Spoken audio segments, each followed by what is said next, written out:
In a world where most people watch movies and then forget about them, these brave heroes join forces to watch them again and then talk about them. Join them in their epic journey as they go back in time, a decade and beyond, to revisit and break down films from a vast array of genres. Do these movies hold up over time? Are they classics? Find out on Retro Movie Roundtable. Starring your hosts, Brian Fry, Chad Robinson, Dustin Melbartis, Nathan Lutz, and Russell Guest. Coming now to headphones in your ears. Welcome all you lords, ladies, and knights of the Retro Movie Roundtable, the podcast where we watch movies and then talk about them. I'm your host, Chad Robinson, and joining me today, third time on the podcast, Lizzy Haynes. Welcome back. Welcome back. Thank you so much. I'm excited to be here. Thanks for having me back. Absolutely. And have an extra special guest. It is Ladies' Night once again. It's one of our favorite nights. Joining us for, I don't know, this is number 3, you think? My lovely wife, Sara Robinson. Hi. I have conned her once again into joining the podcast. I'm not sure why. Because I am incredibly lazy, and when asked to do something, I find the person within 6 feet of me. And I can't say no. It's a winning combination. It's been a fun combination. You can check out Runaway Bride, Sleepless in Seattle. This is your 4th? No, I didn't do Sleepless in Seattle. I just watched the movie with you. You did it with Russell. Yeah, it's out there. Oh, yeah. She doesn't listen to our own show. And Emperor's New Groove. And Emperor's New Groove. Yes, so this is is number 4 and number 3, respectively. We're going to start off with our warm-ups. We've got a romantic animation classic-type movie going on today.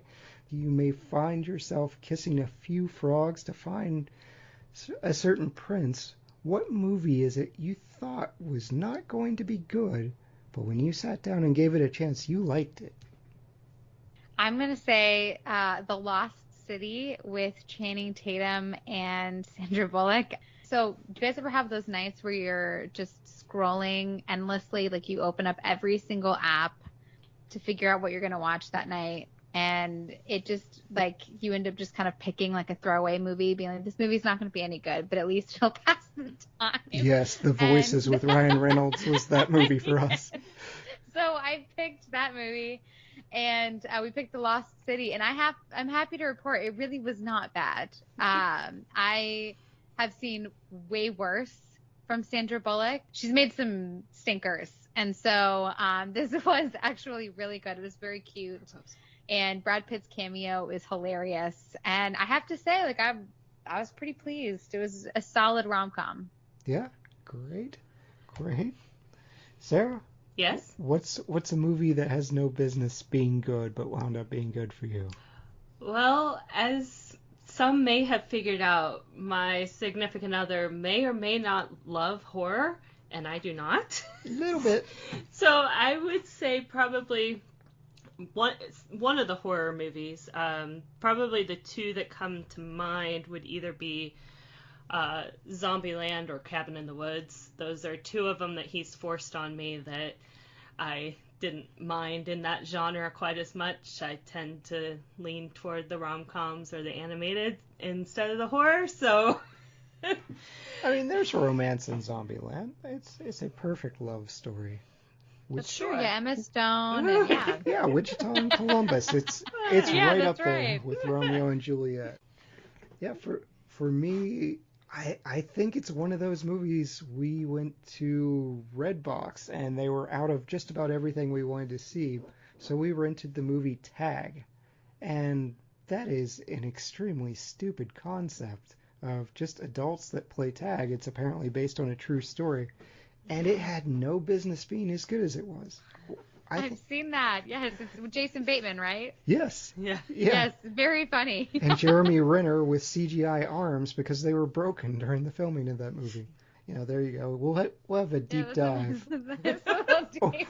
It's more about tag than I knew. Yeah, we'll have a deep dive on that movie here in about 7 years. Count on it. I think it's a 2019, something like that. All right. What's the last movie you saw, Lizzy? I don't know if this counts because I fell asleep, but I watched last night with my husband. We watched Uncharted with Tom Holland, yes, and Mark Wahlberg. And I'm actually really bummed that I fell asleep during it because I really liked it. But I just have a rule that I can't start movies past 9 p.m. Like I will fall asleep no matter how riveting. Just I can't do it. Are you guys familiar with the games? Like, does that work? Because Mark Wahlberg did not work for me in that casting. I am a solid Mario gal. So, like, Mario, Donkey Kong, like, anything from, like, a Nintendo 64 era, like, I've got you. But anything outside of that, like, I'm completely out. So I had no idea. I would have known it was based on a video game. Oh, okay. Well, that's for the best. That's probably the best way to approach it. But I do like Mark Wahlberg. But I can't see him without thinking of that one comedy skit that's just like, say hi to your mother for me. Did you ever see that? Where yes. the guy was, say hi to your mother for me. Yes. What's the last movie that you saw? I have not seen a lot lately, and so I kept trying to remember what the last one was. I think it was when we watched Cars. Cars, yes. Yeah, we've seen that way too many times. Yeah, it's the number one request in our household due to our 6-year-old. I mean, that's her wheelhouse. Mm-hmm. So that's good. Absolutely non-threatening. I went with the threatening movie, though. Unsurprising, I went with a horror movie, the new movie Prey, that's out on Hulu. It's the Predator continuation. It's kind of a return to form. After 2 really bad movies, especially the one with Olivia Munn and Peele from Key and Peele. Yeah, or not Peele, sorry. Keegan-Michael Key. I completely messed it up. Yeah. That one is really, really bad. So Prey was great. And it's right up there with Predator's still the best, but Predator 2 and Prey, they're about equal. So today we've already talked about frogs. Lizzy, do you want to tell us what movie we're going to be covering? We are going to be talking about Disney's The Princess and the Frog. Excellent. We don't get enough animated movies. This is from 2009. It's starring Anika Noni Rose, Bruno Campos, Keith David, Michael Leon Wooley, Jim Cummings, and John Goodman. Has a budget of $105 million. It grosses $76 million. So that's not great. Place in the box office is 41. Just ahead of it was Where the Wild Things Are. And just behind it, we mentioned it, Zombieland, which underperformed, I think.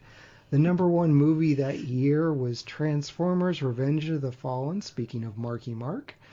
Mm-hmm. This was originally intended to release on Christmas Day, but was pushed forward 2 weeks to avoid competing with Alvin and the Chipmunks.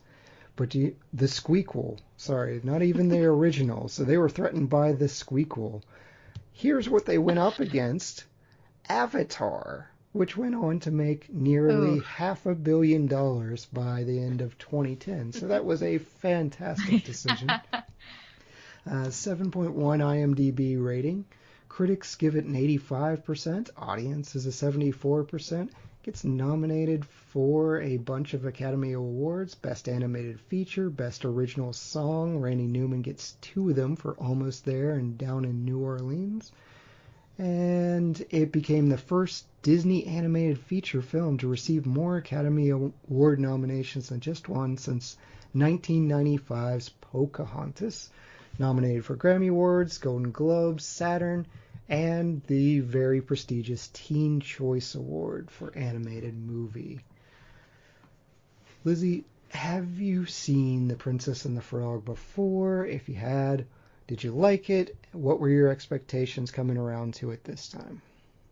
I had seen it before. I gotta be honest, I can't even remember the first time that I saw it. Normally I feel like any movie that I truly love, I can remember exactly where I was when I first saw it. This, I cannot, but I really do love it. For a long time, this was a staple in my house. My son like me, is very into the Shadow Man. So this was like a constant in our house for a couple of years until he started to become afraid of the Shadow Man. And then Princess and the Frog was banned for a while after that. So it's been quite a few years.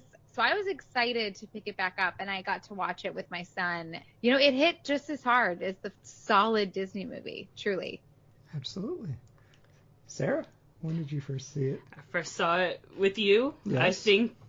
I think we watched it at home. I don't think we saw it in the theaters. Nope. And I've always been a Disney nut, and it was right after we got married, or shortly after, and I was trying to take a cool from watching all the animations, and Chad was the one that pushed us to watch it. Darn right. He was the one that wanted to see it. And I enjoyed it then, and I still enjoy it. We do not get to watch it with our child. She's seen it. She has, but she's afraid of Shadow Man. Yeah. And all He's the a voodoo little pretty things. scary. Yep. Cars is a safe choice. Mm-hmm. It really is. That's why she likes it. I resent it. Kids have way too many safe choices now. Like our childhood, at least one important person was dying just traumatically. Yeah. Yes, always. Ursula's terrifying. People are getting turned into shrimp. Yeah. You've got a lady trying to kill dogs in order to make them into coats. Like, this was our childhood. No, she's scared of the ocean in Moana. But Has happened. But yes, that's my old man yells at clouds rant. As Sarah said, I did see this movie before her, and No, you didn't. I did. I pushed it and Tangled. Well, yeah, but we saw it together. I pre-screened them and made You're not supposed to do that. Yeah, The this will truth get comes out. I know. this will get me in trouble. But yeah, I watched these ahead of time and then told Sarah, hey, it was really good. So I feel a special kinship to this and the movie Tangled, just because if I beat Sarah to a Disney movie, that's You're not supposed to do that. That's what happens. That's true. Yeah. I do The feel cardinal rule in couples not to watch Exactly. things without the other one. Yeah. I do feel like it's held up over time. We're retheming Splash Mountain, which is a big deal. It's going to be Princess and the Frog theming instead of Brer Rabbit Song of the South. So Nice. yes, yep. I liked it the first time I saw it, and I continue to just really enjoy this movie. I like revisiting it. I can't wait for our daughter to be a little braver so we can get back to it instead of... I mean, Randy Newman's in Cars, too, so we're just getting Randy Newman overload, but that's all right. In a few seconds, we are going to spoil this movie for you, but we're going to take a quick break. If you haven't checked out Princess and the Frog, please do. It's classic. It's charming. Get back to us, and we'll be back in a second. Welcome to the All 80s Movies Podcast. I'm Bill. And I'm Jason, and this is the podcast where we talk about the blockbusters, the flops, and everything in between from one of the freshest decades for movies, the 1980s. So whether you're a brain, a jock, a valley girl, or a Jedi, we've got some 80s classics for you. Do these movies stand the test of time? Are we discovering something new? Is there an 80s movie we're finally watching for the first time? Join us each week as we dive into the cinematic nostalgia that inspired and influenced a generation. From the hits to the cult classics, we'll discuss our earliest memories, favorite scenes, fun facts, and our not-so-favorite movie moments, too. It's the All 80s Movies Podcast, now available on all major streaming platforms. Please subscribe and happy listening.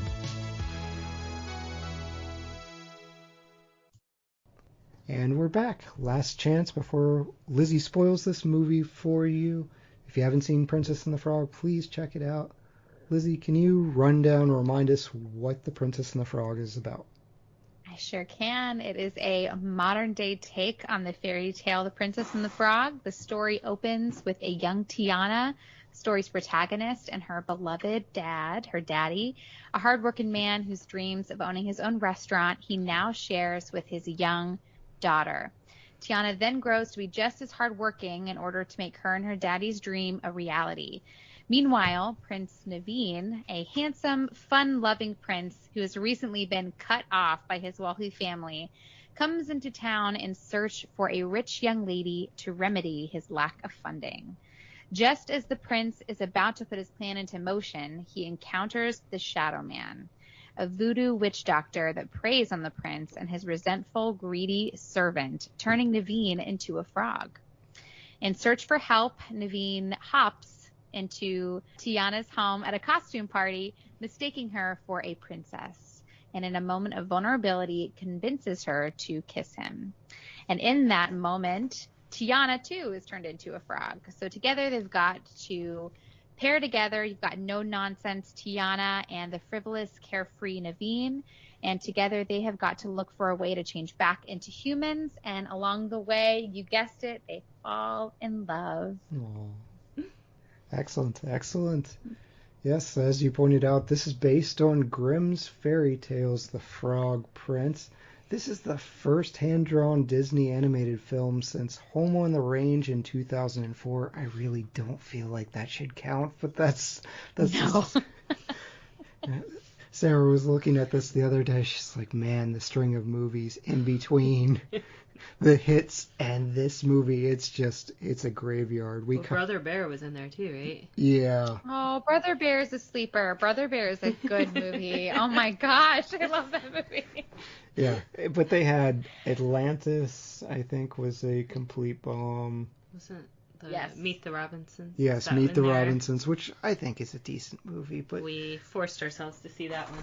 Oh, yeah. It's my last name, so I avoid movies where my last name is featured prominently. The Graduate is banned too, but yeah, I suspect this animation style hits our age group differently. Right now I'm talking to people in their 30s, but I'll go ahead and ask. We'll start with you, Lizzy. Are you a fan of the hand-drawn animation, or do you like the more Pixar approach of the 3D? I like the hand-drawn. To me, it's just nostalgic. It reminds me of all of the movies that we grew up with, but I also think that it's just more of an art form, I think, to think about all the work that goes into it, not to discredit the people that create and all. I know that there's so much technical wizardry, if you will, that goes into making the Pixar films, but it just something about putting pen or pencil to paper and really drawing it out, like it's just like it's an act of love, truly. So I think there's something special about it, and I have to say I miss it. Yeah, I like the hand drawn.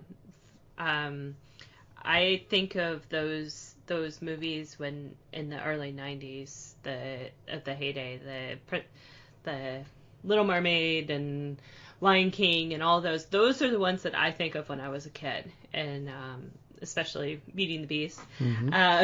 That's my all-time favorite movie. I love what it brings to it. Pixar has that realism to it more often, and while that is interesting and fascinating, I think with the hand-drawn you're more drawn into the fantasy world, which I want to be there. I want to have that fantasy, and I'm okay with that. I like Pixar's animation. It's cute, but it doesn't give me the sense of awe and wonder that scenes from The Little Mermaid. I just picture her surfacing during Part of Your World and the ocean crashing over. Pixar doesn't have that. The ballroom dancing with Beauty and the Beast, the spectacle of Be Our Guest, any of the scenes in Lion King, they're so detailed and they're so breathtaking that's where I'm at as well. I don't know if you ask an 18-year-old which do you prefer, that they would still answer with these hand-drawn types of movies. A lot of the test screening in this, they said it felt antiquated, which is disappointing. This was supposed to spearhead a return to hand-drawn animation. This was like the litmus test of will it work, but subsequent research and the film's disappointing box office basically said we can't continue in this direction. And there's a lot of reasons it didn't necessarily do well. It actually changed Disney's strategy. So this is called The Princess and the Frog. And part of what they're blaming is they thought the female title kind of gate-kept it from men seeing this movie or wanting to see this movie. It didn't work on me, but maybe that was the thought. Yeah. The Rapunzel was actually changed. Then they stripped out the name Rapunzel and just called it Tangled. They took out a lot of the trailer imagery that said it was romance. They wanted more comedy. I guess that's what the kids wanted to see. Same with Frozen. Frozen gets affected by this too. It gets changed from the Snow Queen to Frozen. So we start stripping out all these gendered titles, which is interesting. It doesn't carry over because eventually 2006 is Moana, something like that. We do get a return for, or not 2006, 2016 is Moana. Really? So eventually we do return to that, but I guess this was part of their strategy. And something we've got to talk about here, this is the first Disney movie to feature a black princess. This is 2009.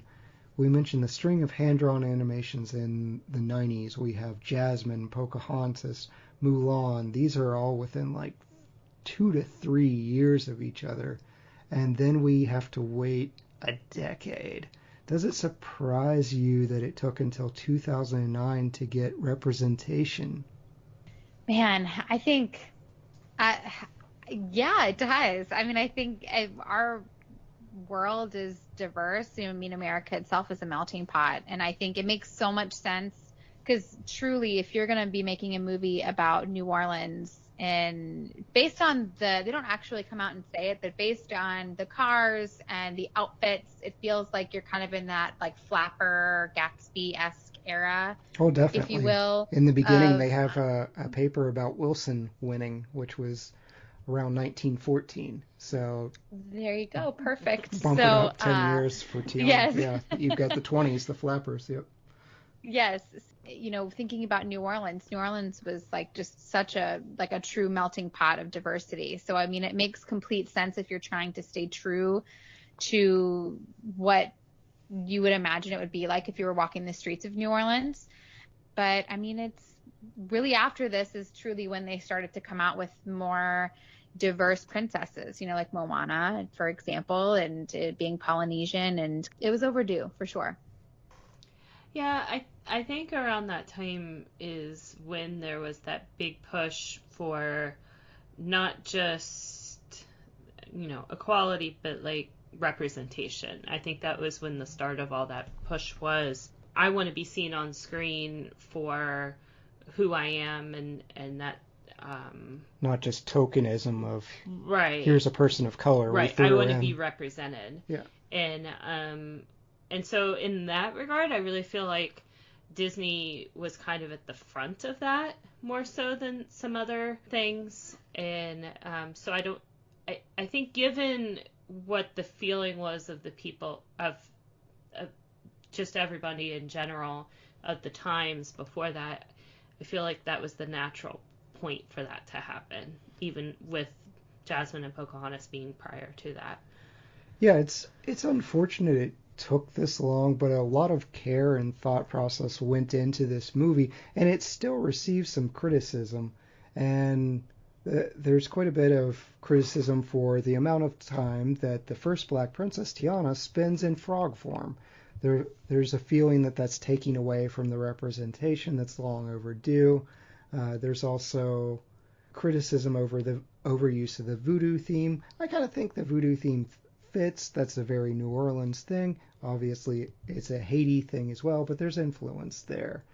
The title was originally called The Frog Princess, but that was changed along with numerous other items due to racial insensitivity.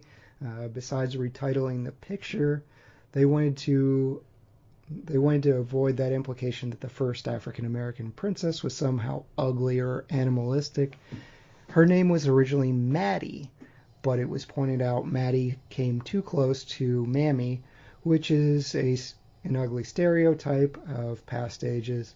There was also a subplot that she was a maid. It was changed. She was a chambermaid. and that was changed for negative stereotypes, and they hired Oprah Winfrey as a consultant. So she winds up being a voice, but her initial role was to oversee this and try and point out they're white writers and white producers, and I think that's something, if it were being done today, would probably be changed up as well. They would bring on more people of color, but Oprah Winfrey was brought in to oversee it.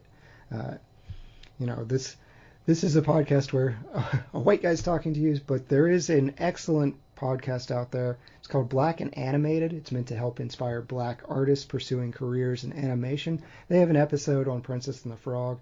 So it's worth listening to people of color talk about this and some of the things that are meaningful to them, the representation, but also some of the issues. Lizzy did mention this movie is heavily colored by its location of New Orleans. So we get jazz, we get bayous, we get beignets, we get some of that voodoo. Do you like this setting? This was a big, hey, we want to set something in America that is closer to present day. Where's more magical than New Orleans? I love New Orleans. My brother went to Tulane Law School, so I actually went down to New Orleans, several times while he was finishing his degree there. And New Orleans is so much fun. I could never live there. It's a little bit too wild and crazy for me, but it is such a fun place to visit. Like, there's just an energy there that you just really couldn't get anywhere else. Chad, you and I kind of talked about this a little bit in our last episode about like bad juju, and there's certainly if you want to find bad juju, you can find it in New Orleans. but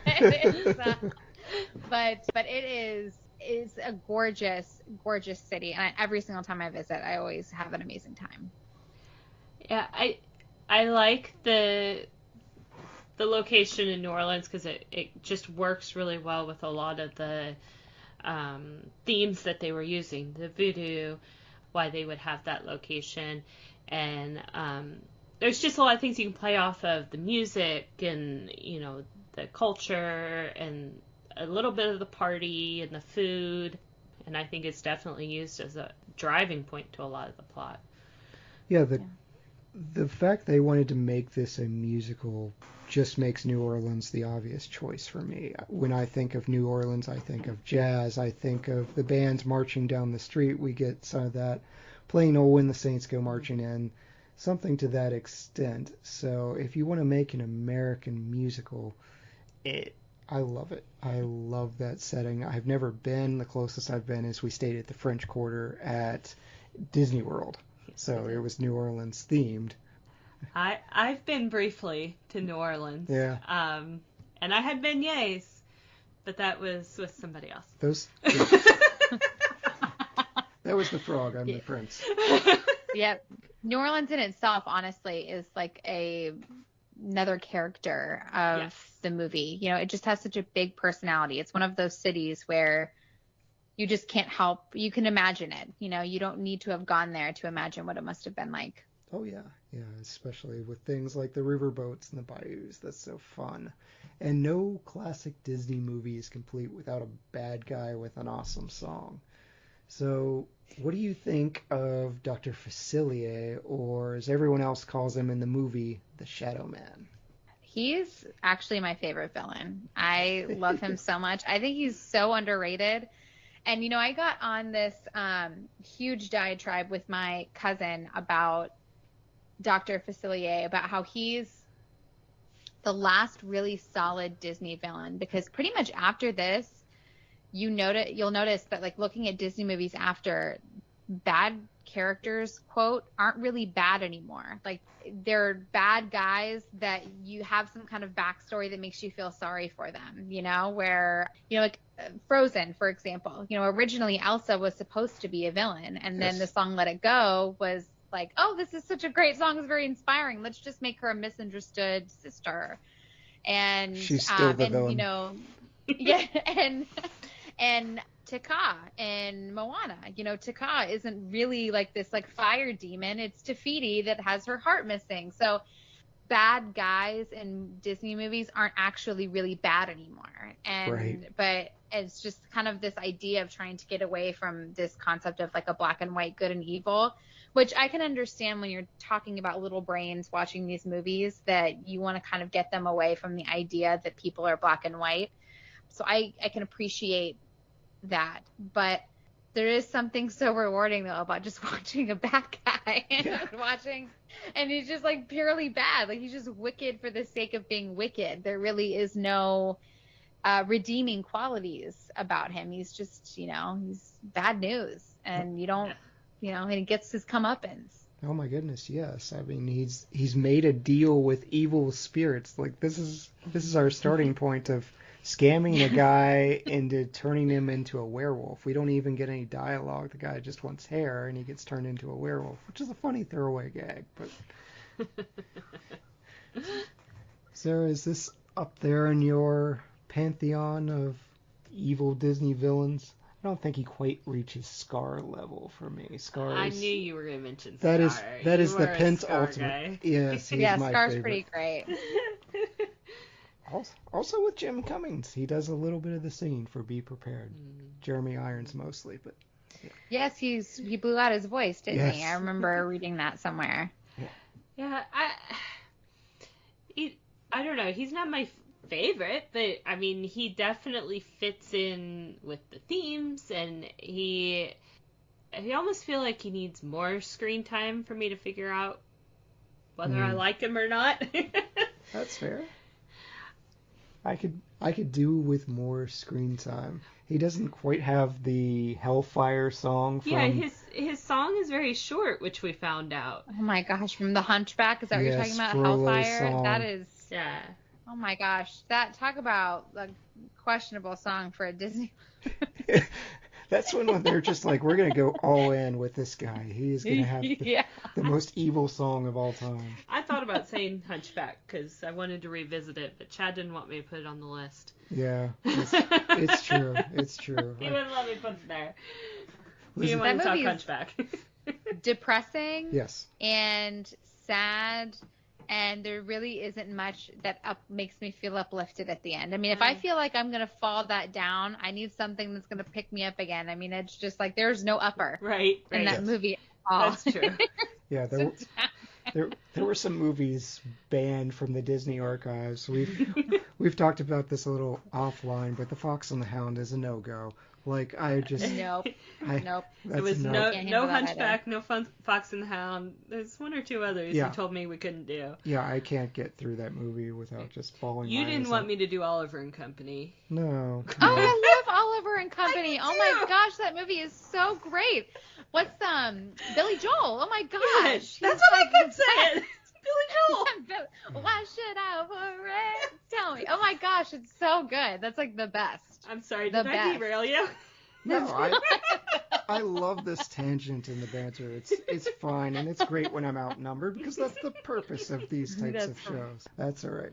Circling back to our Shadow Man. Yeah, I'm with Lizzy on the passion here. I like the Shadow Man, and it's probably largely due to I like Keith David. I like his voice. I like that they incorporated aspects of Keith David. So he's got the gap teeth, just like Keith David in Dr. Facilier. He's modeled a little bit off of Baron Samedi, who's a voodoo icon. He shows up in some of the James Bond films. Living Daylights, I believe, is where Baron Samedi shows up. So he's got a little bit of that modeling, the colors, the purples and the blacks and the greens. I like everything about his design, but I'm with Sarah. I want more.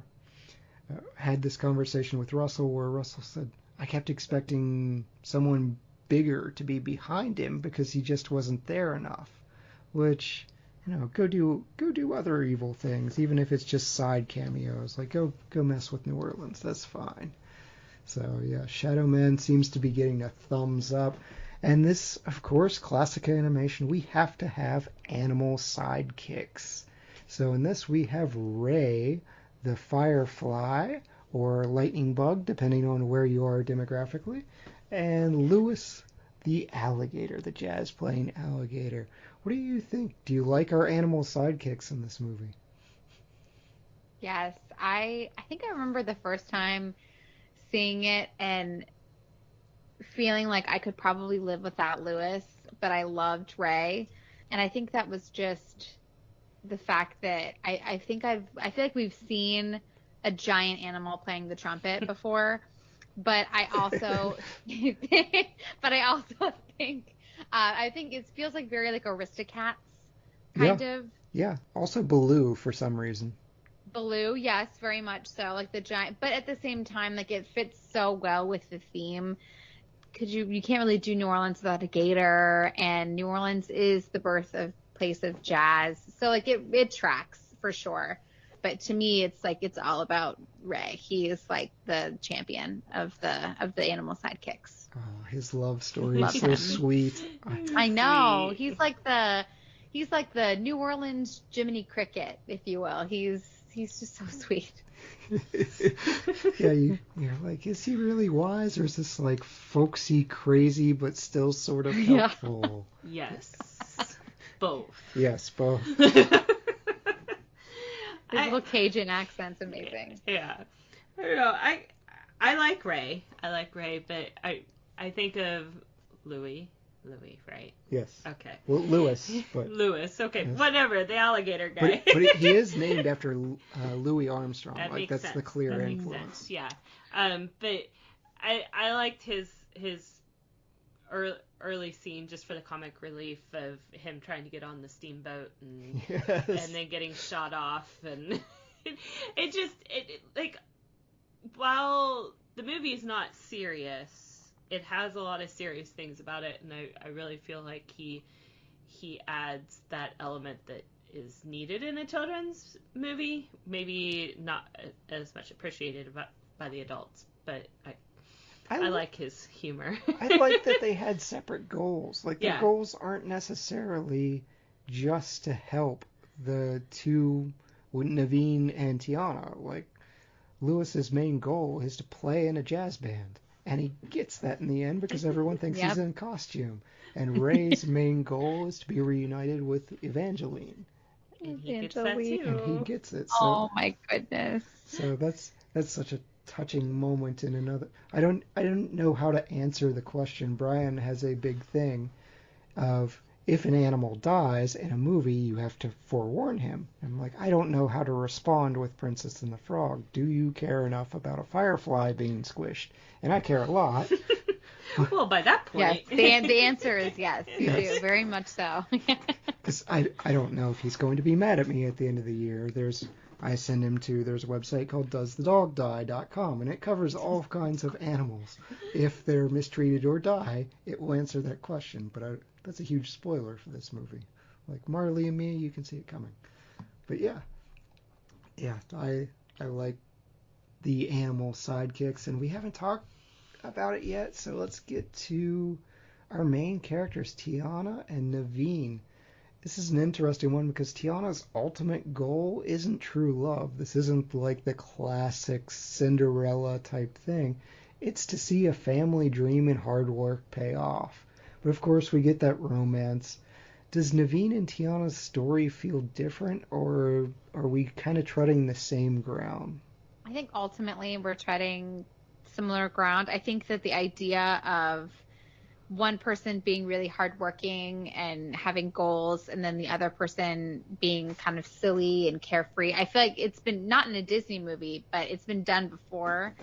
But I do like the idea of it being introduced in a children's movie, because I think the princesses that come before Tiana, really the only princess that this is just my hot take, but the only princess that I think is really worth truly looking up to is Belle. I think that, she's independent. She's literate. Yes. She loves to read.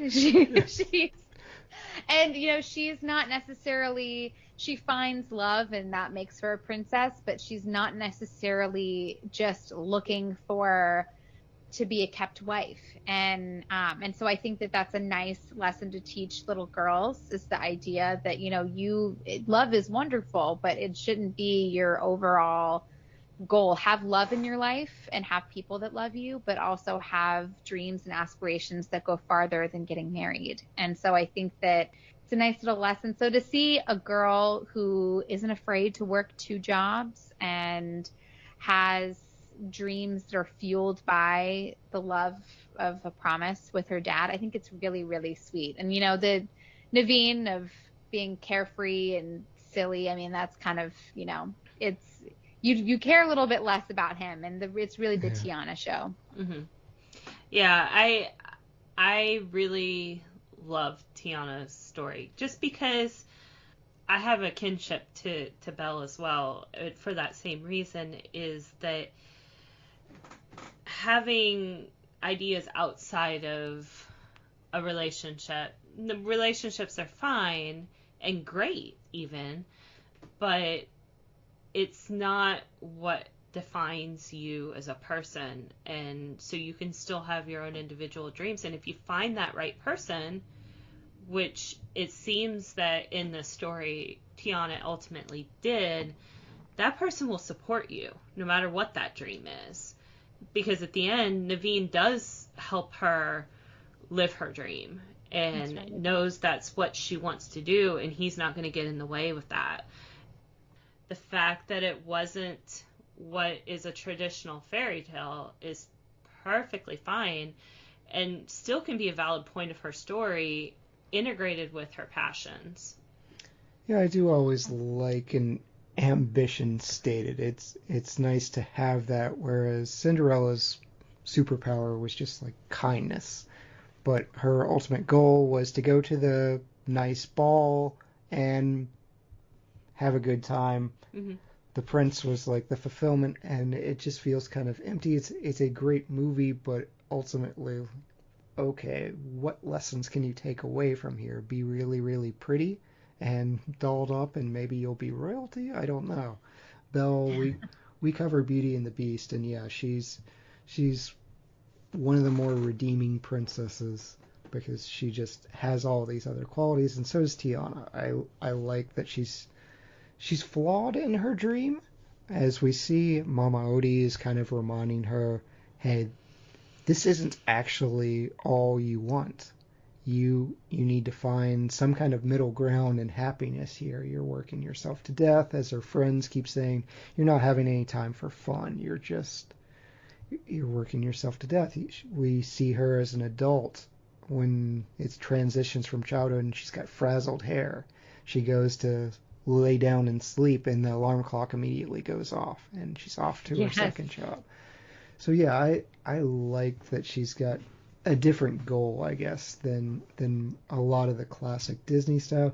I will say it feels a little bit tropey at this point of flawed male character that the female character has to work on and change in order for them to realize that they are meant for each other. It's like, this again.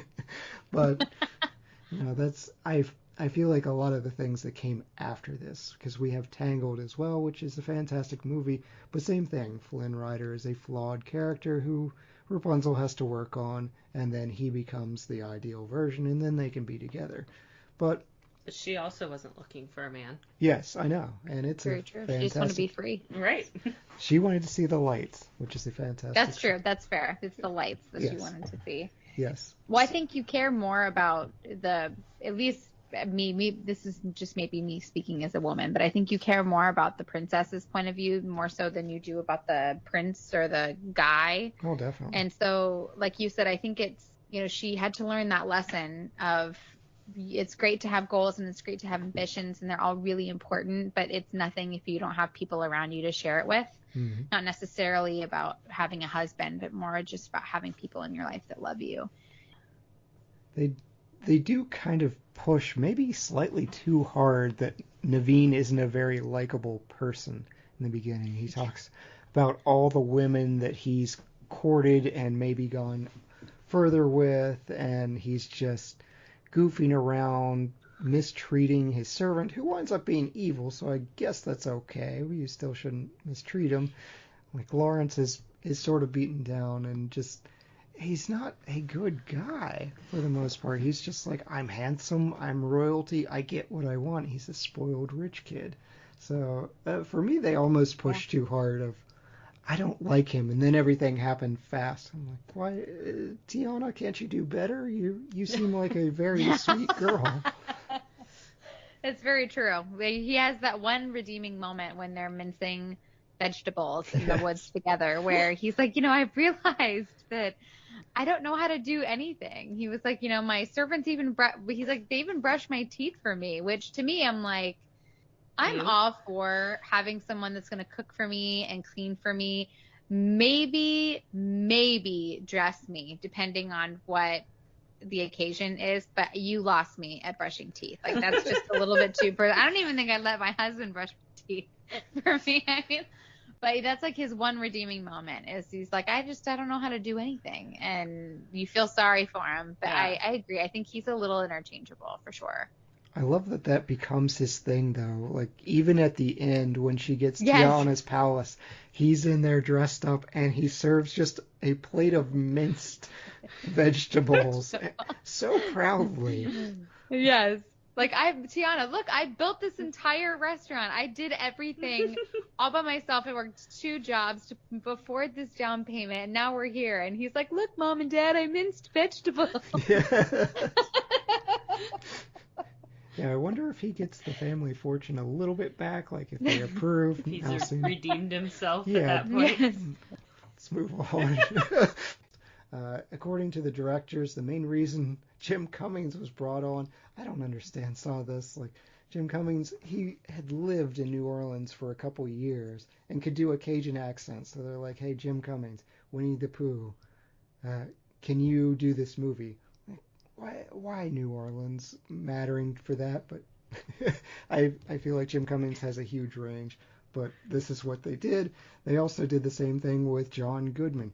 Even though voice work can be done wherever, they're like, hey, John Goodman, you have a house in New Orleans. Would you like to be in a movie about New Orleans? Like, this strikes me as mildly lazy. But what's always fun is the lead roles. So we had a bunch of personalities considered for the lead role. We have Jenifer Hudson, Alicia Keys, Tyra Banks. 2 of the 3 would be excellent there. Keys and Banks personally lobbied the studio for the part. And Beyonce was also considered for the role, but she lost out on it because she refused to audition, which is kind of hilarious. Like, please give me this role, but I'm not going to read for you. She gets her Disney movie. She gets the live-action Lion King. As I mentioned, Oprah Winfrey was originally hired as a tech consultant, and Bruno Campos, he voices Prince Naveen. He's Brazilian, but he's imitating a French accent, and they just kind of threw up their hands like, this makes sense because Maldonia is a phony country. So if you apparently have a Brazilian accent mixed with a attempted French accent, there you go. You get the country of Maldonia. Any of the potential castings here, Jenifer Hudson, Alicia Keys, Tyra Banks, even Beyonce, any of those intrigue you, Lizzy? Well, first, as an aside, I have to say that you talk about Beyonce doing The Lion King, and I was so bummed. I don't know if either one of you have seen the Broadway show. But there's an amazing song on the Broadway show, Shadowland, that's not in the original movie, where Nala sings. It's like this moment in between the events that take place when Simba originally leaves the Pride Lands, and then Nala comes and finds him living with Timon and Pumbaa. And it's like basically her just saying like, hey, the conditions are awful. I need to go and find somebody that can help us. And it's an amazing song. Like, clearly, if Beyonce is in this movie, she's going to sing Shadowland, and it's going to be amazing. And I was so excited to no avail. It was like one of the biggest Disney disappointments. Oh. So I was so upset. Back to Princess and a Frog. I mean, I think Beyonce would have been amazing in this role. She has, from Dreamgirls, she's able to really control her voice. Because, Beyonce, listening to her albums that, of her own songs with her personality, she kind of has this like growly texture to her voice. But when you watch her in the movie Dreamgirls, she's really able to scale back on that a lot and have much more control over her voice. So I think she would have absolutely been able to kind of like princess it up a little bit. I think she would have been great. I think Jenifer Hudson, she might have had too much of a powerful voice. I don't know if I've ever heard her kind of sing in a softer, quieter tone. Talking about another Dreamgirls. But, I mean, she's fantastic. So, I mean, I'm not going to put it past her. I'm sure she could. But they picked the third Dreamgirl. And she, honestly, she's got an unbelievable voice. Like, such a pretty, deep alto. And I think they made the right choice. Yeah, I think sometimes when you put a big name out there, you can't, or at least this is the way I can't get past who that is. Like, yeah. I hear that voice and I just know who that is outside of the movie. And so I think I would have problems with that with Beyonce and Jenifer Hudson both. Maybe I wouldn't, because there's sometimes I watch an animated movie and I'm like, wait, that was her? The biggest example I think of is Encanto. Oh, yes. Rosa Diaz herself, Stephanie Beatriz. Yes, like I had no idea that was who she was, and she's in Brooklyn Nine-Nine, the show that Chad and I like watched all the time. And we had watched Encanto all the way through, and then I was like just looking about something about it later, and I was like, wait a minute. That's Diaz. Yeah, Rosa can sing. So, but for the most part, people that I already have preconceived notions about, I sometimes have trouble when they're in a lead role in an animated, because all I can see is that other character or who they are outside of that. And so I wonder if maybe I would have had that issue with the other two. I like that it was somebody that's lesser known, because then I can just get fully into that character. Yeah, Alicia Keys is the one that stuck out to me as far as the voices. I think she would do an interesting interpretation, but I really liked, I don't know if it's Anika or Anika Rose, but yeah, her voice as Tiana, especially during Almost There, is just fantastic.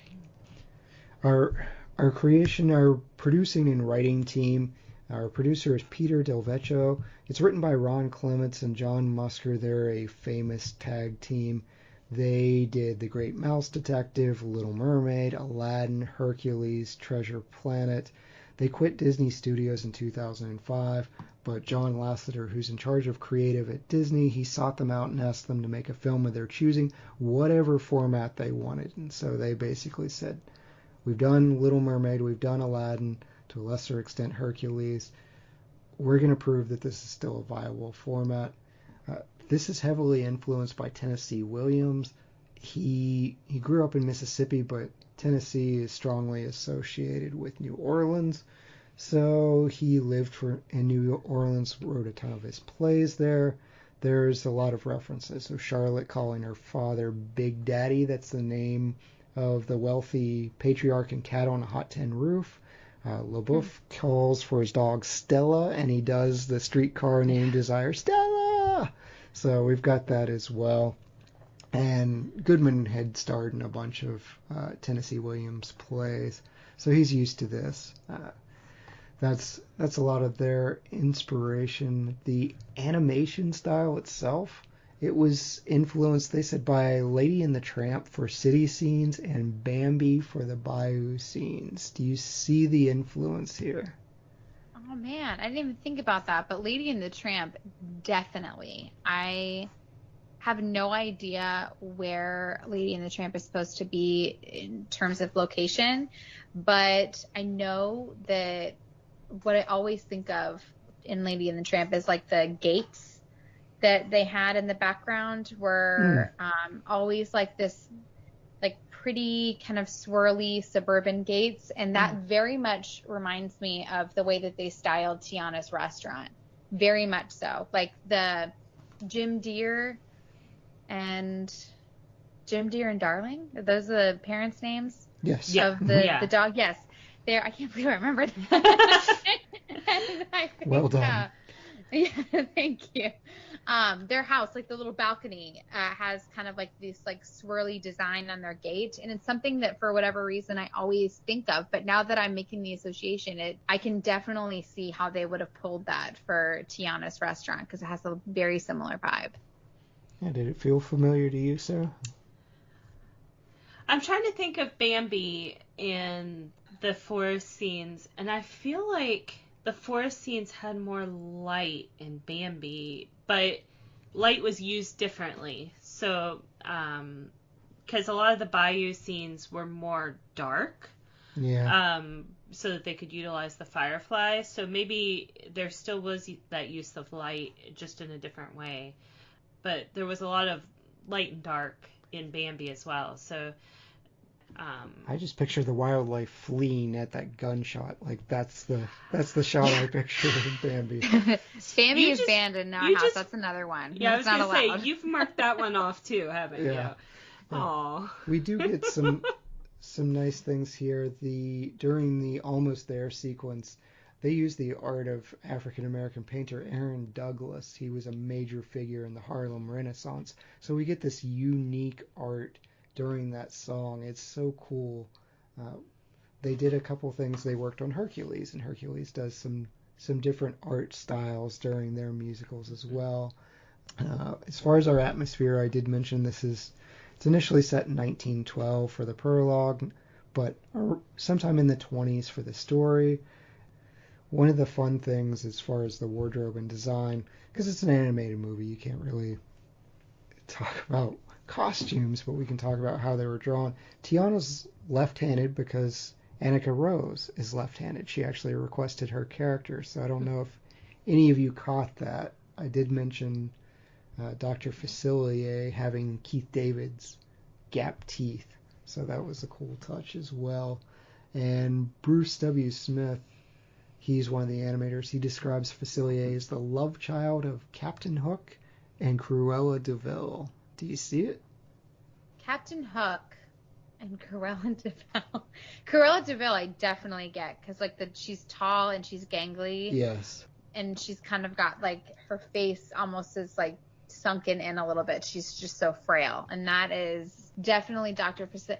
Captain Hook, I don't know if I get Captain Hook vibes from Facilier.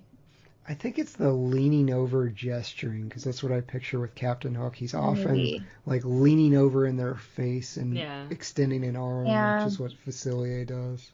I would think maybe like Jack Skellington and Cruella de Vil would be like like Nightmare Before Christmas, like Jack Skellington. I would say like maybe him and Cruella de Vil that would make a love child that would look more like Dr. Facilier. That's just my hot take. I feel like he had far too little hair to be a love child of Captain Hook. Okay, all right, missing. You could argue that was just a wig, but missing the main. But we did get Jack Skellington. He's one of the shadows. They had so many fun cameos. Oh yeah. So he's one of the evil shadows. Well, even more so. Sarah, I'm going to throw a Disney fact at you. Oh. I'm going to see if I can stump the Disney trivia expertise. Did you know that Tiana, despite being a frog, has the most amount of wardrobe changes of any Disney princess? I did not know that. Yes, I'm here with the facts here. She has 2 waitress uniforms, 2 costumes at the costume ball, 1 white outfit in the Shadow Man's Illusion, 1 dress in the Bayou Wedding, 1 in the Church Wedding, and then 1 final in Tiana's Palace. So she, despite the frog issue, she gets some pretty cool costumes that start very subdued, but once she returns to human form from frog form, they're a lot brighter. And Tiana's the only Disney princess who was proposed to on screen until Anna of Frozen in 2013. So she's also the only Disney princess with a wedding ring. Probably less important first, but here you go. You recognize it definitely in the last scene because she's like holding up the hammer.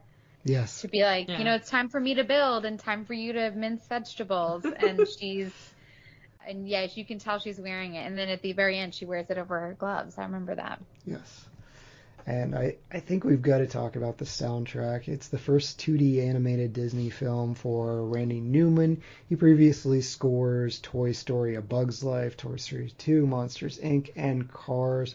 It's the second hand-drawn animated film he worked on, the first being Cats Don't Dance in 1997. And that's a great movie. Oh my gosh, I forgot about that. I have no idea what that is, I'll be honest. Stop! It's a great movie. It's legit. You should watch it for sure. If you guys are big Disney people, that's like, well, I don't know. You don't like Oliver and Company. That's like he doesn't. Oh man. All right, this was Academy Award nominated, so 2 times over. I'm surprised at what didn't get nominated, but let's talk about the soundtrack. Lizzy, how did this hit for you? Did you like the soundtrack here? 100%. Yes, I absolutely love the soundtrack in this movie. It's so good. Almost There is like one of those like bops that I can sing in the car. I think that we all have kids. There's always those songs that listen on repeat that just are painful. And unfortunately, some Disney songs can be that way too for me. But I love this soundtrack. This just feels like a poppy fun. Like I could listen to it and not get tired of it. But I love the Shadow Man. So to me, it's like Friends on the Other Side is like one of my all-time favorite villain songs. It's fun. It has got so much personality. And it's just a touch creepy. It's perfection. I think you could legitimately torture someone to death with Trash in the Camp from Tarzan. Hey now. 100%.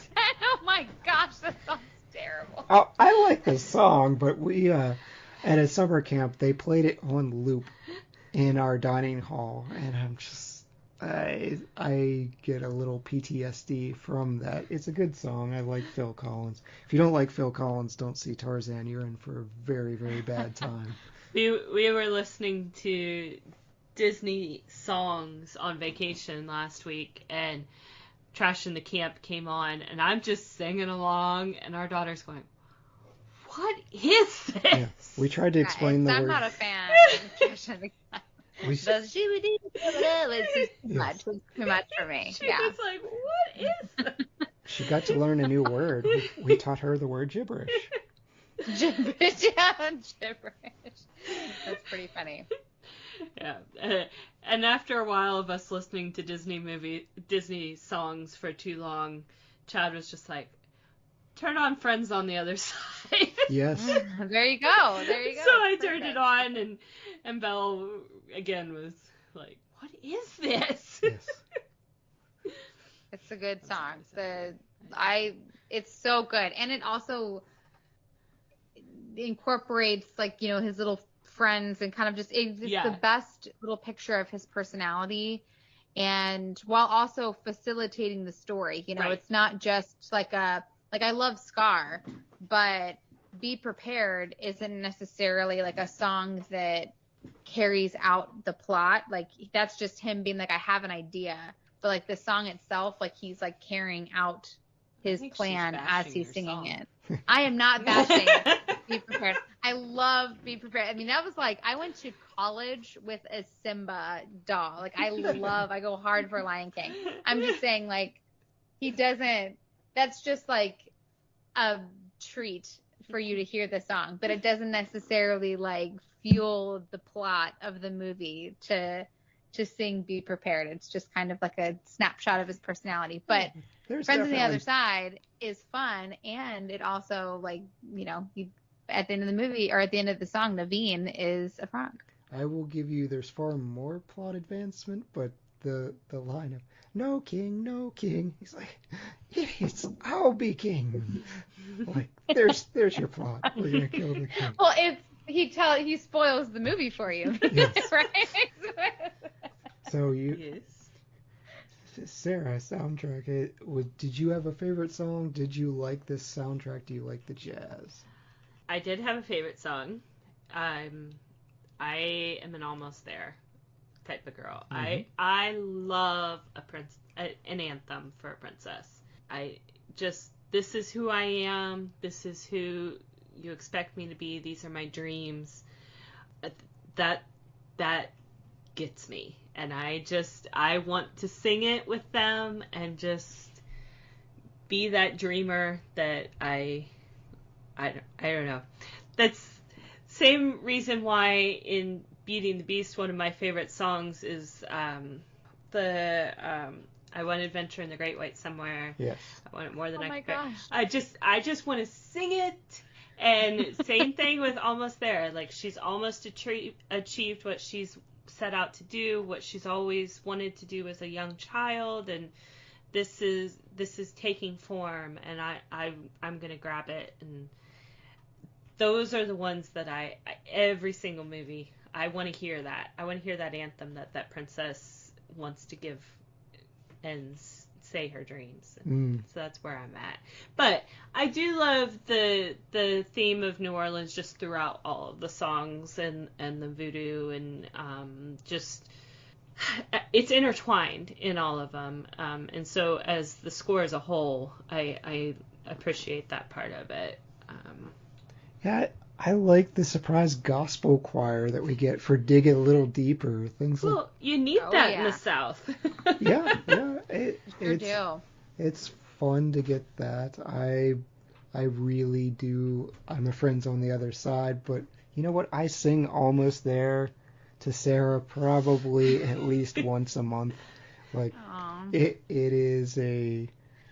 it's just a song that's fitting for so many situations, and I'm with Sara as far as I like the dream. I do. I like when a princess sings out her dreams. Part of Your World is an excellent song for that. Just these things are great, but you know what? Ma Belle Evangeline too. Even though I can't understand a ton of words that Jim Cummings is spitting out in this very heavy Cajun accent, the visuals with that just stick with me, and it's so sweet that he's singing to his love while they're falling in love on screen. So I'm a sap for that. And of course, anytime Lewis gets a chance to play, I'm for that. I'm for jazz. Yeah. Pro jazz. I am pro jazz. I will go down on record. Sarah, you and I might be kindred spirits, because I would be remiss not to mention this, that when I was a little girl, my parents we have a family farm. I used to do like Sound of Music style, like run up and like twirl in the hills, and I'd be like, I want much more than this provincial life. I didn't even know what provincial meant at the time, but I'm just repeating this. I just feel like nobody knows that, because it's just like the reprise of the song. It's not even like the main part of the song, but like that's the scene. Yeah, that's. Oh my that's gosh, still I part loved of... it. I used to pretend like I was her. It was so much fun. That's So still yes, part of you the and I are song, kindred Belle. spirits. Yeah, because then the next line is, I'm going to make Belle my wife. So from Gaston. But yeah, No, you're talking about when she's dreaming in the book. Okay. Yeah, that's during the main part. But no, this is when she goes out into the pasture and has the reprise. Yeah. Yep. Gaston has since eaten like pig droppings, running and declining his proposal, and now she's running away. We had a big, long, fierce debate about The Sound of Music, and I argue it's a terrible movie. That you are wrong. And her hot take of it's like there's so many better movies, but no. Yes. Are we going to go into this rabbit for trail? Another podcast, Chad. This Angela is far Lansbury. too deep. Not Angela Lansbury. Or no, I do this every Julie time. Andrews. Julie Andrews. Yes, she's The Princess Diaries is better than Sound of Music. This is my hot take. We need to get a therapist on staff. Yes. Of the Retro Movie Roundtable, and we need to have a deeper conversation about why you don't like The Sound of Music. Oh, wait. Yeah, that's a 2-hour podcast on its own. More people will write me hate mail over that. It might be deserved. So please don't write me any more mean letters. I can only take so much. Anyways, we will talk about good awards, our movie superlatives. It's our favorite time of the show. You guys ready to hand out some awards? I suppose so. Ready. Yes, that was excitement I'm looking for. MVP of Princess and the Frog. Lizzy, who you got? It's got to be Ray. He is so lovable, and I honestly think without him, neither Tiana or Naveen would be able to put their pride aside. I think that the way that he loves Evangeline so purely and sweetly, despite the fact that their love will never truly, I mean, he's a star and he's a firefly. It doesn't make a whole lot of sense, but I think just watching like his silliness and his ability to love without reservation, I think that inspires both of them to get out of their own way and realize that they have love for one another. He's just like this sweet little conscience of the bayou. I adore him. I think he's so sweet. They just raised the best. Excellent. Sarah, who is your MVP? I've got to go with Anika Rose for Tiana, and just I just love the whole dream and just living it out, and I think she did a great job bringing that to life. And yeah, she had to have immense pressure because she surely understood her role in Disney history here. Right. So her voice and the strong-willedness of the character that she brings to just stand up to Naveen and say, I'm not interested in you, Playboy. I love her pushing it off. So yeah, that's an excellent choice. I went with John Musker and Ron Clements. I just feel like they're a dynamic duo. They took a huge chance returning to this old-fashioned style when modern audiences pretty much said, we don't want this. I just find it enchanting. I miss this type of film, and I feel like this has gained more appreciation over time, and I hope that they take more chances. I hope that we get another return. Best Supporting Actor, Lizzy. I think this will come as no surprise. I went with Keith David as Dr. Facilier, the Shadow Man. I just think he's such a juicy villain. I absolutely love him, and I don't really need to say anything more than I've already said. I just think he's the best. It doesn't get much better. Yes, I will never argue against a Keith David pick. I love Mama Odie. We didn't talk enough about her. She is awesome. I love her. She's got the genie's lamp in her little handbag. I know we didn't talk about her much, but I just love her spunk and just like, she's got it all under control, but she just is a little crazy, and that's okay. And so I loved her role. Her song is great too. Yeah. They definitely lift a little bit of her and put it in the grandmother of Moana. Like, that crazy but actually knows everything. For sure. So yeah, I love it. We didn't get to talk much about her. Mama Odie is a great character. Just love that. Because I gave an MVP to someone else, I really love Facilier, but I had to go with Jim Cummings as Ray. I hang on that every hard to understand Cajun word coming out of his mouth. He's just oozes charm. So yes, my Firefly Lightning Bug Ray, who gets his sweet reunited moment with Evangeline. The Ray's laid low, that really took me off guard the first time. I'm like, no, they didn't just squish him, did they? They did. Yes. Good. Ray got squished. Hidden gem, Lizzy? I put Lottie as my hidden gem because she's fun. She's really fun, but also she's a really down friend. Her whole goal is, she's like the antithesis of what they're trying to do with Tiana, where it's like building this really independent Disney princess, whereas like Lottie, like the only thing she cares about is having a prince, like the only thing. But yet, through all of that, she's also like a really solid friend. She's about to get a marriage proposal from who she thinks is Naveen, and which is actually Lawrence. But then she sees that Tiana's upset, and she completely abandons her mission to get her man and goes and takes her friend upstairs, cleans her up, puts her in a pretty dress. I mean, that's like a real friend. And then at the very end, she has the opportunity to be a princess. And when she realizes that her prince is really in love with Tiana, she not only gives them her blessing, but like she really celebrates them. And I think, you know, all those fun movies like Mean Girls and all the things, like we all love those movies. They're funny and it's kind of, they're petty and it's fun to watch, but I think it is really nice to see a female lead supporting another female lead. I think that's really special. And I think it's important to show that too, of like little girls, like two things can exist at the same time, where you can go after and chase your dreams, but you can also support your friends and be happy for them, even if it means that you're not getting what you want in this moment too. So Lottie was my pick. But she does get that kind of ruining moment at the end where she's dancing with a 6-year-old. And she's like, yeah, that's a little. How old are you? I can wait. Yeah. It's a little bit of a try hard moment in that, but yes, other than that, she is she's a solid gal. She is fun. Sarah, who's your hidden gem of this movie? There's a lot. Well, I had to pick Ray at some point. Yeah. So this is where I put Ray in his storyline. Just because it's not the main storyline, but he almost has his own story into himself. Yeah. And that, like you guys had mentioned, is just a sweet story.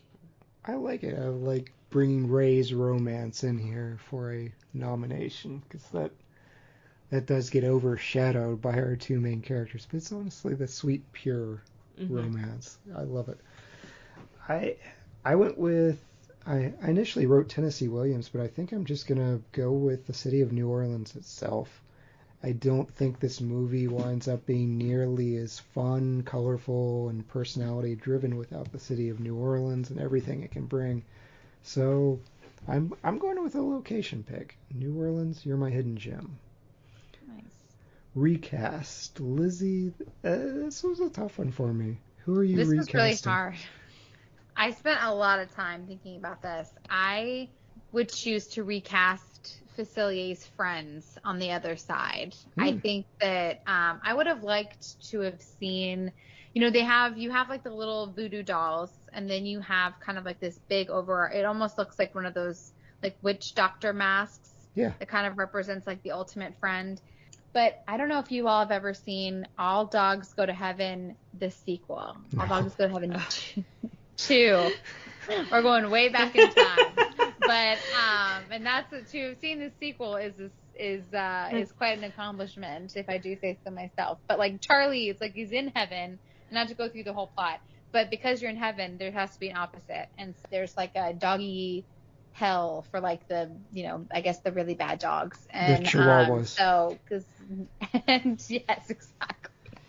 And so there's like this like overarching evil guy, and it's a cat, obviously. And I don't know, I would have really appreciated seeing some personality behind the friends from the other side. They kind of were just like zombie-esque, and it would have been really cool for them to expand on that a little bit. Okay, like a more Oogie Boogie style. Exactly. Yes. Okay. Exactly. All right, I like it. I support evil entities having more personality. It's consistent. Sarah, I know this was a tough one for you. This was a tough one. I actually did pick something. Excellent. Yes. Oh, I had it covered. Okay. Oh, I'm not looking. And this wasn't particularly because I didn't like who did it. I think of the Louis, the alligator, and I just think of him as this big bumbling character, and I was like, you know who I could see doing that? Brad Garrett. Okay. All right. Yeah. And it's not so much that I didn't like who did it, I could see him in that role. Okay. That's all. I like Brad Garrett. He shows up in some Pixar films. I know, he shows up in random things, so. Yeah, he shows up in Tangled with a great scene. Yes. He has a dream. For me, I had such a tough time with this that I'm going the humorous route. Terrence Howard plays the dad. He's the father figure. And for no other reason than to complete the Disney Marvel thing, I'm recasting him with Don Cheadle. Because I just think it's funny. we're recasting War Machine, and now I'm going to recast him in Princess and the Frog. Just everywhere he appears in the Disney Cinematic Universe, I'm recasting him with Don Cheadle. I don't even know if Don Cheadle can sing. I don't think it matters. Oh, he can. He can. That's excellent, then. Yeah, he's in a YouTube spoof. I don't think I can mention it on this podcast because it's not appropriate for work. But if you Google like Jimmy Kimmel, Ben Affleck, and Matt Damon, there's like 2 different videos for you to watch. The second one has Don Cheadle. He is trying very hard to show off his vocal runs, and I'm not a huge Don Cheadle fan, so I'm kind of a little like biased, but he's okay. He's an okay singer. He's good enough that he could have done it. Best shots for cinematic moment, Lizzy. I like the dance scene and Almost There, how they they kind of like blow up the picture that Tiana has and then show like her fantasy kind of come to life. I just think from an animation perspective, it was so unique because they could have easily had just kept with the traditional animation, but to expand on it and have it be done in such a unique artistic way. And it was really fun to watch. I mean, that song's already really fun, and it was fun watching Tiana and her mom clean up the restaurant. But for me, that whole entire sequence really elevated that song to a completely new level for me. Excellent. Sarah, what's your best shot? So I kind of combined this and scene because with animation, I felt like they are kind of similar, and so I had Almost There as well with the animation and just what it did for the movie, both. So I tied them in together. All right, we'll leave it up to the guy to pick the romance scene, but I am going with when they are in frog form. They're in the bayou. They're sharing a lily pad together, and Ray's starting to sing Ma Belle Evangeline. There are these pink flowers circling around them. It harkens back a lot to The Little Mermaid, I think, but there's just beautiful lights and accents around them. And so everything about that scene, Ray's singing to his love, they're falling in love, there's beautiful scenery. So I am feeling the love tonight. Wrong movie. I'm going to reference all of them. I'm a fan too. Best scene, Lizzy? I think no matter how many times I prepare myself for it, I've seen it many a time and know it's happening, but I cannot help it. Every single time after Ray dies and they have his little funeral and everybody celebrates that he becomes a little star right next to Evangeline, every single time I cry. I can't help it. I don't understand why. It must just be because I love Ray so much, but just the idea that like everybody thought he was crazy to love that star, and then he dies and he goes up and he becomes a little star. And like even last night I was watching it with my son and I'm like, look what's gonna happen, and I'm just still I get all choked up and it's like the grandma from Moana. It's like no matter how many times I watch it, she's gonna get to me. The stars are holding hands, and I like that it's a reference to Lion King. I don't know if they were intentionally, but Timon says there are fireflies stuck up in the sky because Pumbaa says something like they're balls of gas, and he's like, that's ridiculous. They're fireflies stuck up in the sky. Never thought about that. That is so sweet. I love that. I bring the Disney facts to this. You bring the facts. Yes, I'm impressed. All right, Sarah, your best scene? It's still almost there. It's still almost there. Sorry. It's worth repeating. That song is repeated too. So my best scene is Friends on the Other Side. It's magic. Villain has the best song in a lot of movies. It's still true here. And to Lizzy's point earlier, it drives the plot, which is an extra bonus. It's not just villainous for the sake of villainy, but it is also an awesome song. Best wardrobe or makeup moment. Not so much makeup, but wardrobe here. Lizzy, what's your favorite? I liked Tiana's entire outfit when Facilier is tempting her. So she's wearing this like gorgeous gown with like this diamond choker, and her hair is kind of done in that traditional kind of way in which you think like Daisy from Great Gatsby, like with like that short bob, Mm-hmm. and with like the little headpiece and the big fur. And she's so just chic and gorgeous, and it's like everything that you would want out of a 20s American princess. And so to me, that was always something that stuck out for me. That's excellent. Sarah? I kind of had trouble trying to think of this just because it's animated. But I did just start thinking about all the opening scene where her mom's making the dress for her friend, and then it pans over and she's saying I want this other dress, and it pans over to like 15 dresses that her mom had made for her friend, and they're all gorgeous. It's just it showed so many things, her mom's talent, and it showed the spoiled brat type of mentality, even though, you know, she did have some redeeming qualities as a friend later that we found that out, but it really just said a lot of things in just one moment. Yeah, and then she gets a puppy. That's right. I am consistent. I am a hat guy. Brian Fry is a suit guy, so if there's a cool hat, I'm probably going to pick the hat. And Dr. Facilier has a cool hat. I like everything about the outfit, but that like stovetop pipe purple hat does it for me. So, very cool. Invoking Baron Samedi. Awesome job. Change one thing, and we've talked about some things critics and the community at large has criticized. Lizzy, what are you changing? We talked about this a little bit already, but as I think everybody can gather how much I love Facilier, I would have liked for them to have expanded a little bit more on him as a character. And same with his friends from the other side. The one hole in this story is it seems like his goal is to off the, Big Daddy. And so I can't quite grasp what he wants with Naveen, because to me it's, like that scene from Austin Powers where, like Dr. Evil's, he just wants to go back in time to defeat Austin Powers, and his son is like, why don't you just go back in time, like when he's in the bathroom, and just like off him like that, like why don't you just like make it simple, you're complicating it. And that's kind of my idea too of like, what do you really want with Naveen? Because like if your goal is to get Big Daddy, just get Big Daddy. Like why are you getting Naveen to turn into a frog, to marry his daughter, and then like all the things? Like, so I would have liked a little bit more of an explanation on what his goal was with Naveen. But other than that, I can't dog him too much. Zip it, Scott. Zip it. Zip it. Yes. Yes.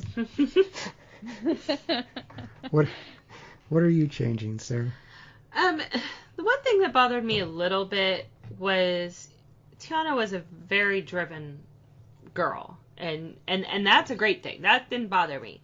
What bothered me a little bit was that toward the end it was almost turned like that was a bad thing that she was driven. I understand that it kind of blinded her to some things, but it almost made it sound like the drive in and of itself was bad, because that was what she had to overcome to become back human. But the drive was still good, and it came from good roots, and so to make that sound like it was a bad thing when that was what helped her achieve her dreams, you need that drive to push you forward to get those big dreams like she had. And so a little more moderation. She still gets what she wants in moderation. I think the dad has the key to that of he never got his restaurant, but he was fulfilled. Right.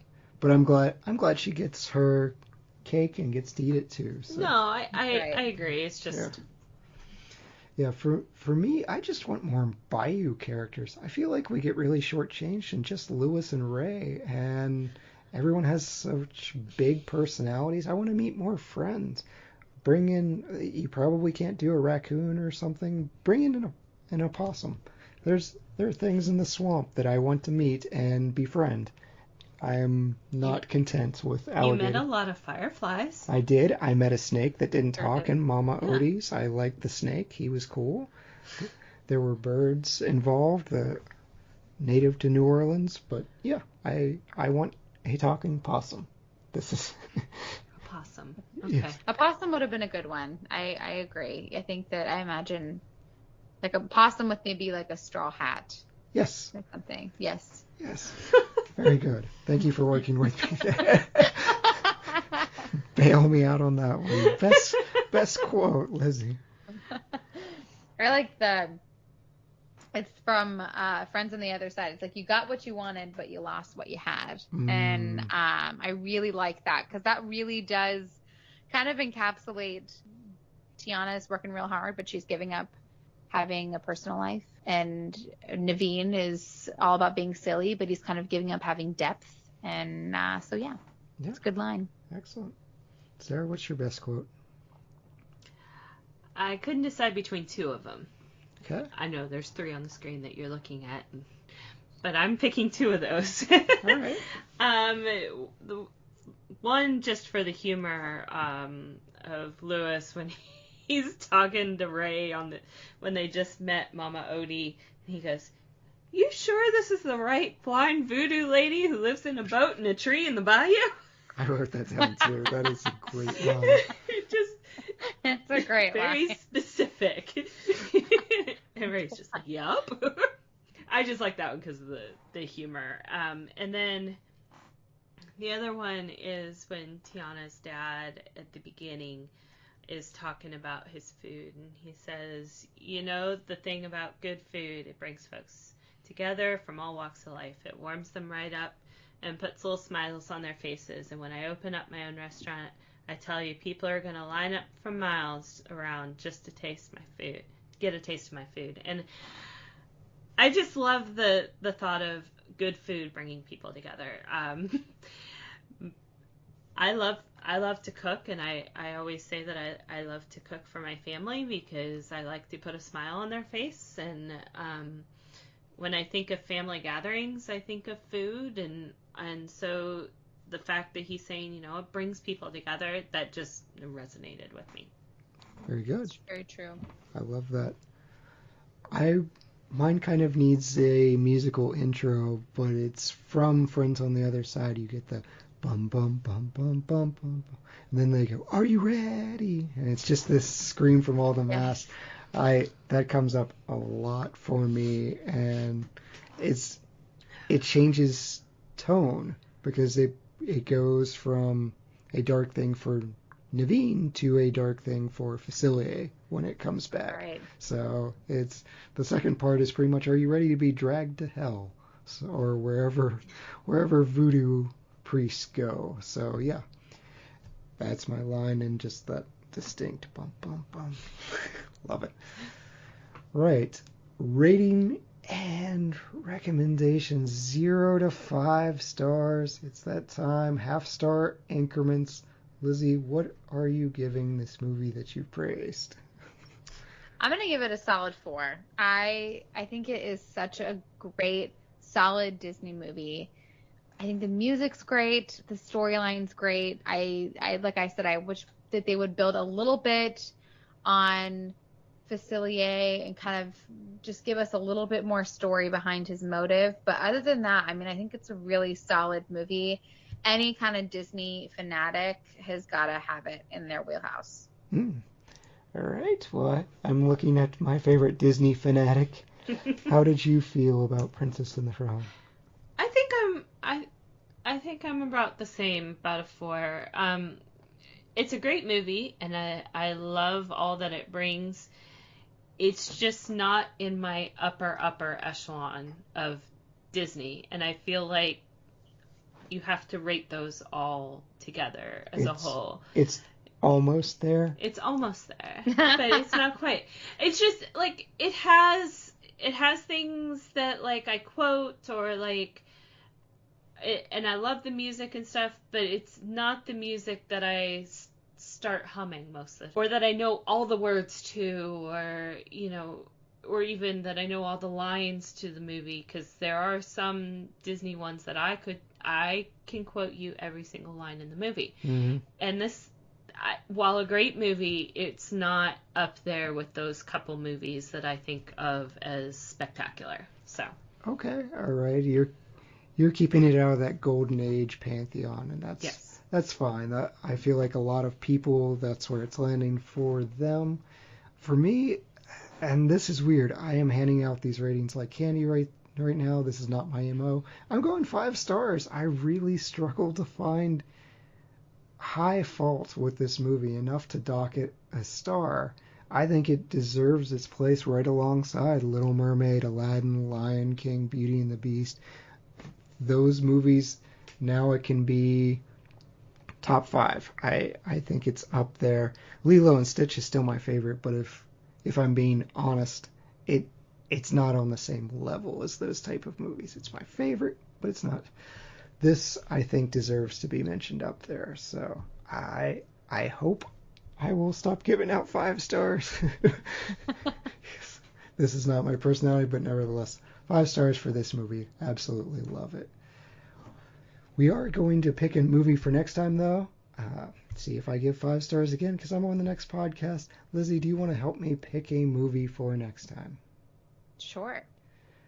It's the most important meal of the day. Next week, we're going to cover a movie with the name Breakfast in the title.